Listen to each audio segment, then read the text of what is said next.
video kali ini kita akan menjawab salah satu pertanyaan dari Sobat Cospreneur yang pernah masuk ke kita.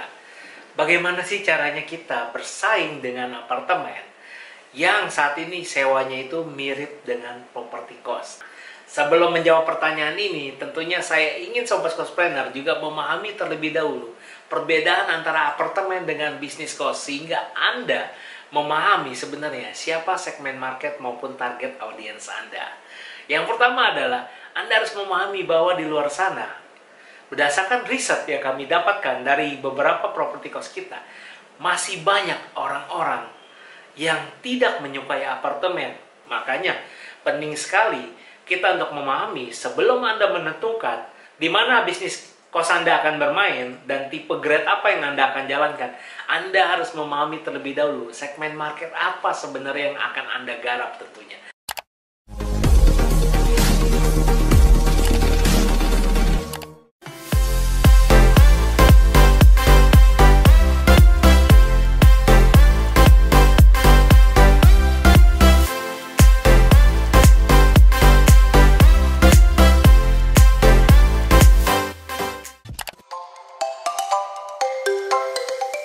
Halo guys, kembali lagi bersama saya Iwan Kenrianto di channel Bisnis Kos.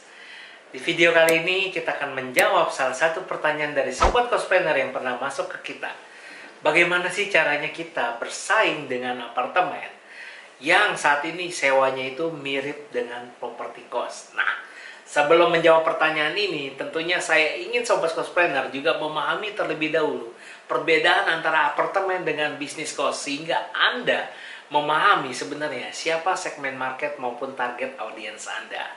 Yang pertama adalah Anda harus memahami bahwa di luar sana, berdasarkan riset yang kami dapatkan dari beberapa properti kos kita, masih banyak orang-orang yang tidak menyukai apartemen. Itu yang pertama. Yang kedua, masih banyak orang-orang yang takut akan masalah ketinggian ataupun fobia ketinggian. Jadi dalam hal ini adalah mereka akan selalu punya kebiasaan satu pertanyaan yang mungkin secara tidak langsung dan tidak Anda sadari Anda sudah pernah mendengar pertanyaan ini. Yaitu mereka akan selalu bertanya kepada Anda. Ketika mereka ingin kos, mereka akan tanya kepada Anda, apakah ada kamar lantai yang di bawah? Nah, itu biasanya tanda-tanda. Yang pertama adalah mereka takut ketinggian. Yang kedua, mereka takut kalau terjadi apa-apa susah kaburnya. Nah, jadi tentunya orang-orang yang masuk dengan tipe ini, mereka tidak akan memilih market ataupun memilih apartemen sebagai solusi tempat tinggal mereka. Nah, jadi itu adalah kabar baik untuk Anda. Terus kemudian yang berikutnya adalah yang ketiga, tentunya masalah pricing dan harga. Tentunya Anda juga harus memahami masalah persaingan harga. Nah, ini penting banget ya. Jika Anda layanannya standar, terus kemudian ketemu apartemen yang punya layanan kasih fitness, kasih kolam renang, kasih akses gate, terus kemudian mereka juga ada layanan untuk cuci dan maupun laundry dan cleaning service room mereka, tentunya Anda tidak akan bisa bersaing dengan mereka jika harganya sama dengan mereka. Jika Anda ingin bersaing dengan mereka, maka Anda harus meningkatkan fasilitas dan layanan Anda terlebih dahulu. Makanya penting sekali kita untuk memahami sebelum Anda menentukan di mana bisnis kos Anda akan bermain dan tipe grade apa yang Anda akan jalankan. Anda harus memahami terlebih dahulu segmen market apa sebenarnya yang akan Anda garap tentunya. Nah, jika Anda kurang paham, Anda bisa baca terlebih dahulu buku saya.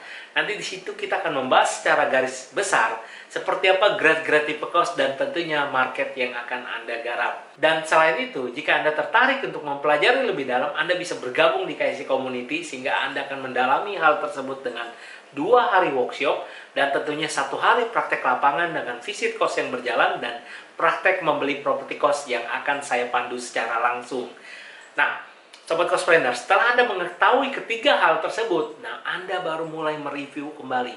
Kira-kira kompetitor Anda yang si apartemen ini, kelebihan dan kekurangannya itu apa?